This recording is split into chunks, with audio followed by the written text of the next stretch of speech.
Welcome to the Launch with Words podcast with your host, Bridget Willard. We're going to talk about all things content, blogging, articles, videos, whatever has words and goes on your website. But first, a word from our sponsor, Zencaster.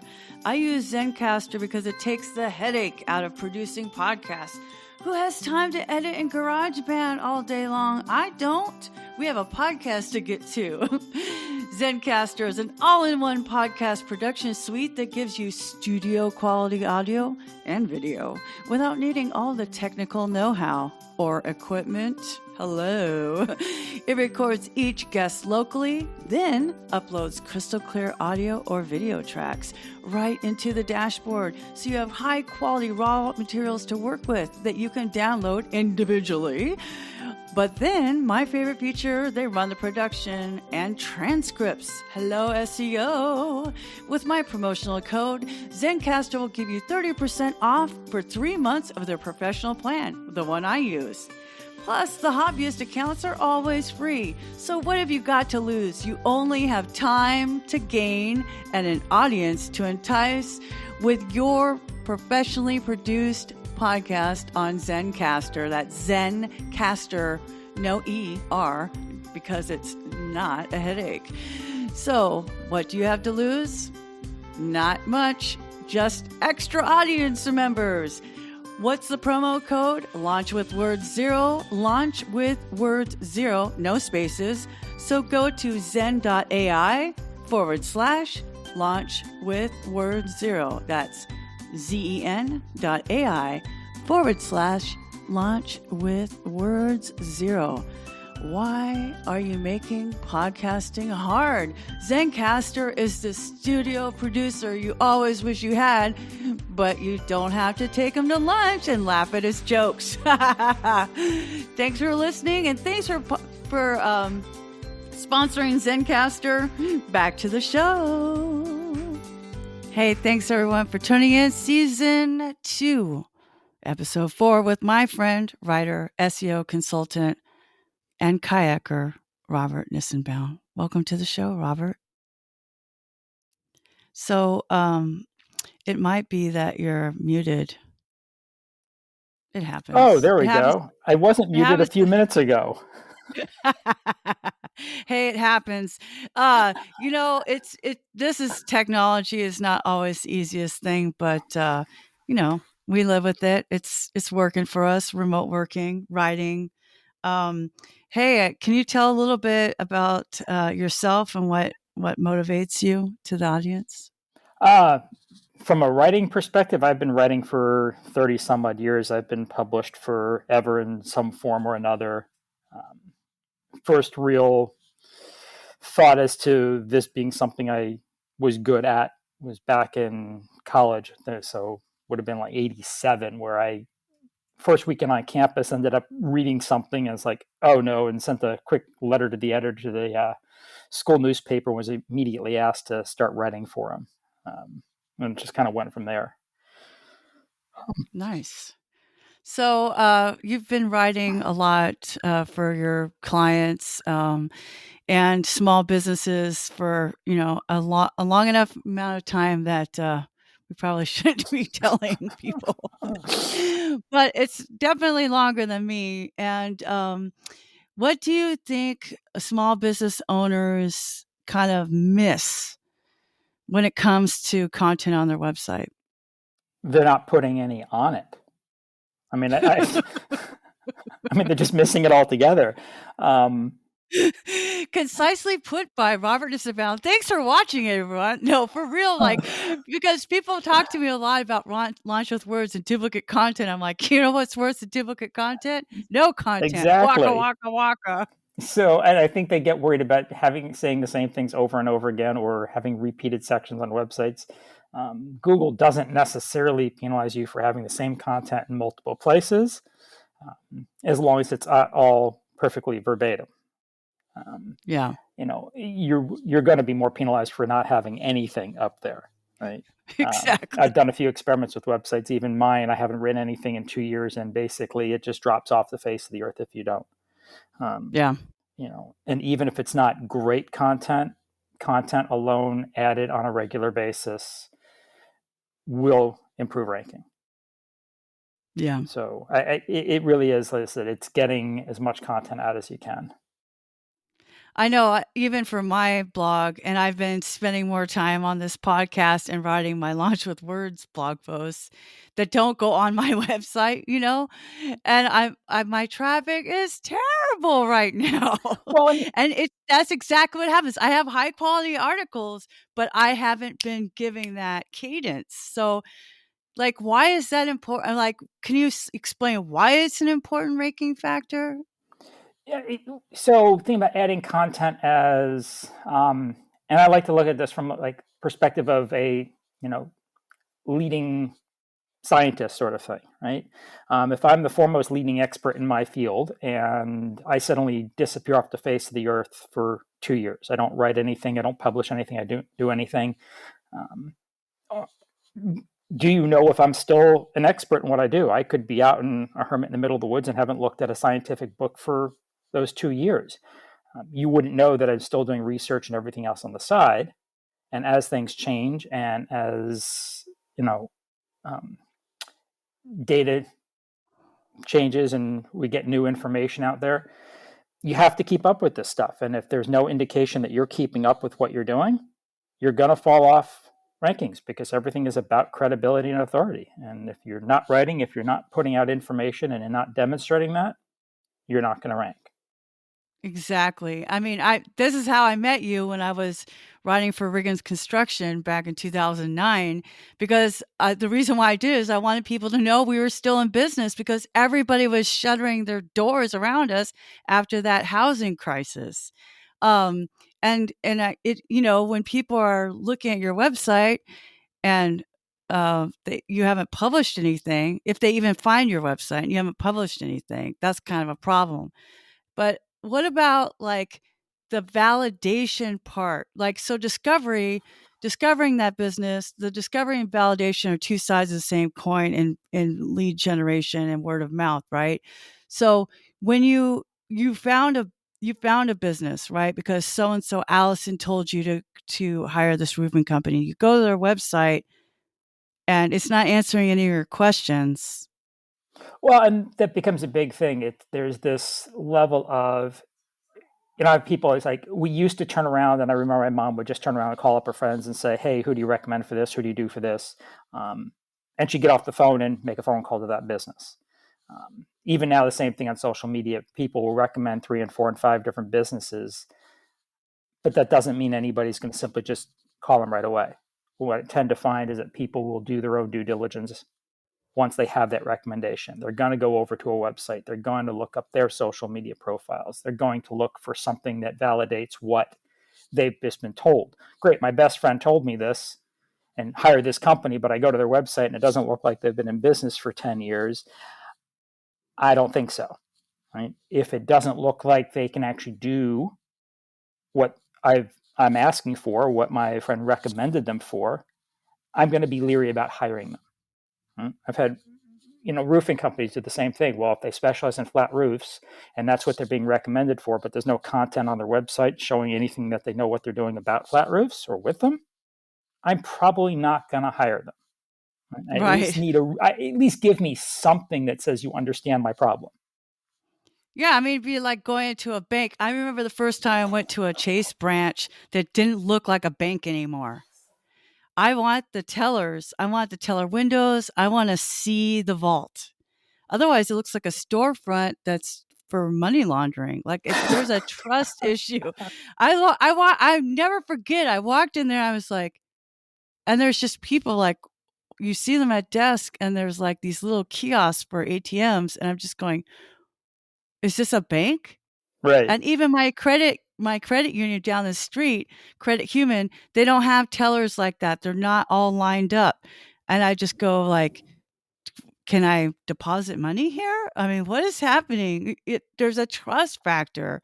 How important is that? I know it's part of the authority, expertise authority trust. I know that's part of Google's thing, but Google's thing is because of human behavior. So can you like talk a little bit how those words on your website contribute to trust in business? Well, that's just it. I mean, Google's entire search rank, I really believe, is based around how we would search as human beings, old school sort of thing, right? They're trying to duplicate the same thing. And understand how we think. That's where the AI is coming from. That's why they're looking for more long tail keyword phrases as opposed to specific words. We ask questions about, hey, we're looking for this. We don't go up to our friends and say, roofer Chicago, right? Right. And even if you do, then they're going to ask for more questions. Okay, what do you need? Before I can recommend a roofer to you, I need to know, are you looking at replacing your roof, repairing your roof? Have you had problems before, right? All of these things which go back into your search history. So yeah, and as far as the trust piece of it, it's just that. I think we get too worked up in that we have, all right, great, all these keywords around there. And I've got here, but I don't have any sense of who you are as individuals. It doesn't look like you're active. Again, that's going to having old content. Websites can be found, but if they haven't been updated in 10 years, are you still in business? I'm not really Right. confident that you are. I'm not seeing new pictures posted anywhere. It's just a name. And even what you have on the website, are you simply giving me technical stuff? I need to do this, this, and this. I need to do this. Or are you having a conversation with me? Yeah. And I think that's when we get back to what our business is missing in terms of content. Aside from not having any content, the content they have is this all technical, bullet pointed list as opposed to talking to their clients or customers. Yeah, like what the hell is a modified bitumen roof? I thought I had a flat roof, right? So, I mean, we had this a big time problem when the pandemic hit, and now all of a sudden everybody's looking at restaurant websites Yep. to see A, if they're open, and B, if they still have a menu. Like, just having updated information Yeah. on is really important. And it's not difficult. I mean, I think people also get hung up with this. Well, it needs to be, X number of words and it needs to be this and it needs to be this. Yeah. In an ideal world, it's mostly long form content. It's well written. It's properly edited. It's properly formatted. It meets all the little, for anybody still using Yoast, it meets all the little green dots, right? Yeah. That's what it's like. And people get so worked up as it doesn't mean any of this. It doesn't matter, right? 300 words, even less sometimes, is enough. It may not help rank, but it does help when somebody gets to your website to offer that credibility. Like a frequently asked questions. And even if those are updated, and it's funny, I have people turn around and just have these list of questions. Why isn't every one of those questions just a simple blog post that can Exactly. individually be shared? Right? Exactly. And it doesn't take much. It's again, and if you have one blog post that you simply keep updating on a regular basis, it eventually becomes Yeah. long form. Exactly. And just speaking of that, like you're saying, sharing, so having links on your website and like taking that fact page and then maybe repurposing it as blog posts gives you something to share on social media. How much does social media play into SEO? Like a lot of times business owners don't care about a blog, but they care about SEO. And I'm like, words is SEO, SEO is words. And I used the wrong form on purpose because it's funnier. I think it gets confusing because everybody hears SEO and thinks Google. Right. When the SEO is search engine optimization. And at this point, Facebook, Instagram, LinkedIn, Twitter, they're all search engines. We are looking. What about Alexa and Siri? Exactly. So any bit of content that you put out there will help you be found. It's a matter of where you be found, where you're going to be found. So yeah, anything that you can create that allows you to share content, you may never come up in a Google search, but that doesn't mean you won't be located, right? If I'm searching and I find an article on Facebook, great. And again, all those individual articles, especially Twitter articles, get indexed. Yep.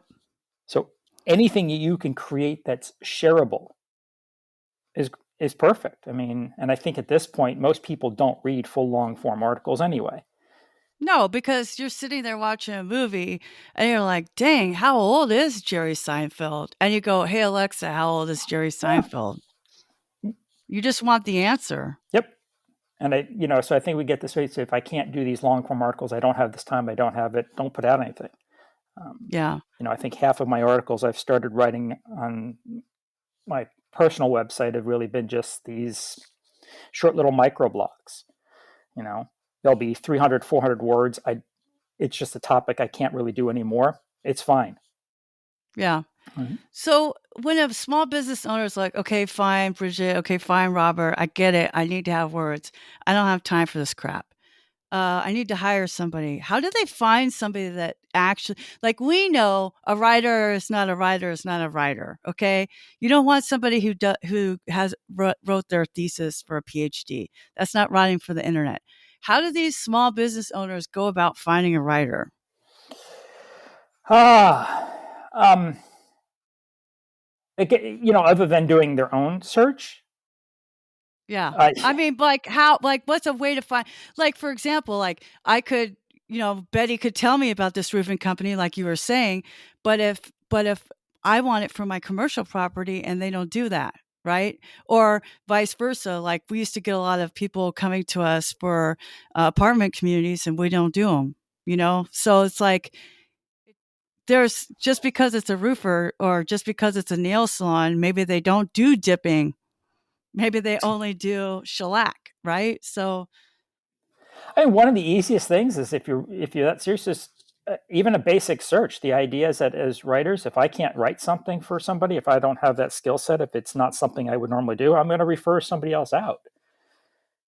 Right. Right. But I mean, is it what would you suggest would be the phrasing of the search? I guess is the question I'm asking. Okay. If we're going phrasing, as much detail as you can.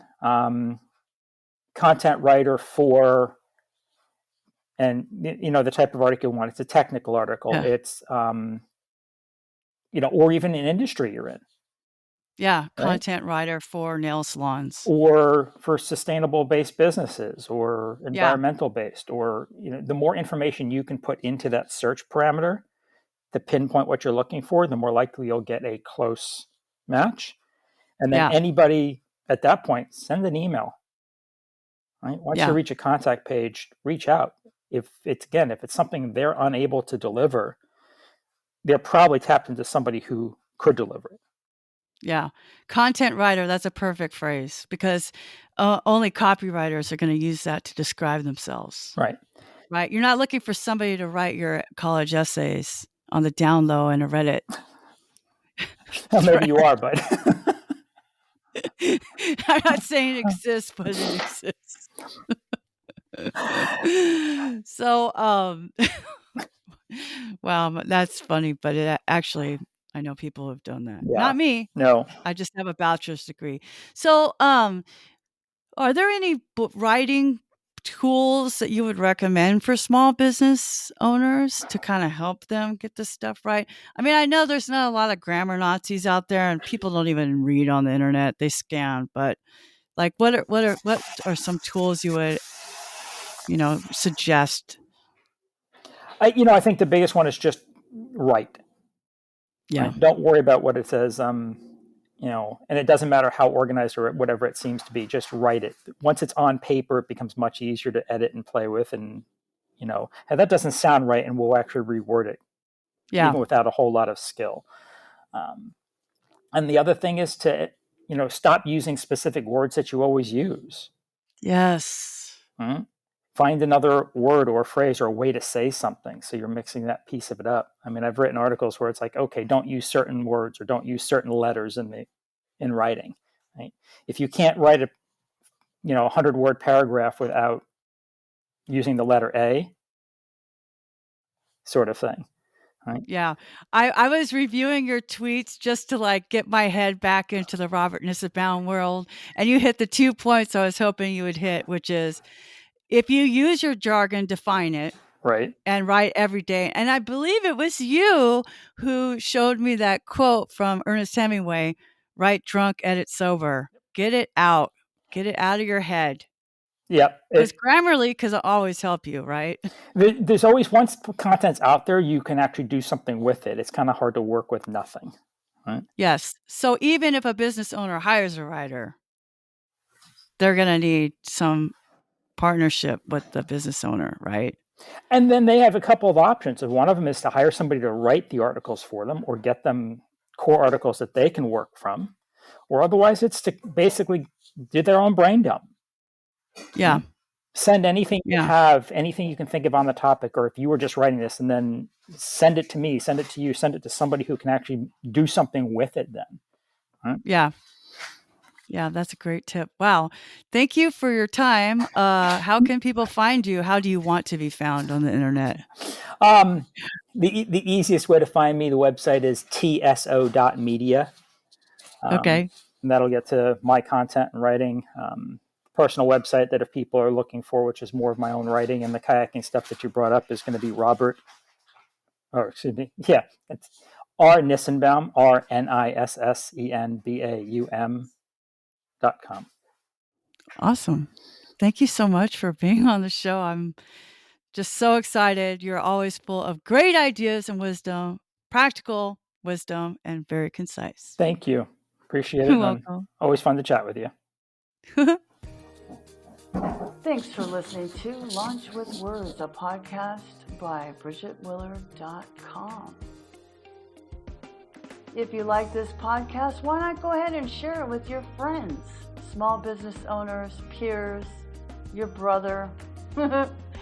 I really appreciate your attention. If you have any ideas, contact me on my website. Follow me at Bridget M. Willard on Twitter. And I hope to see you on the next episode or the next season.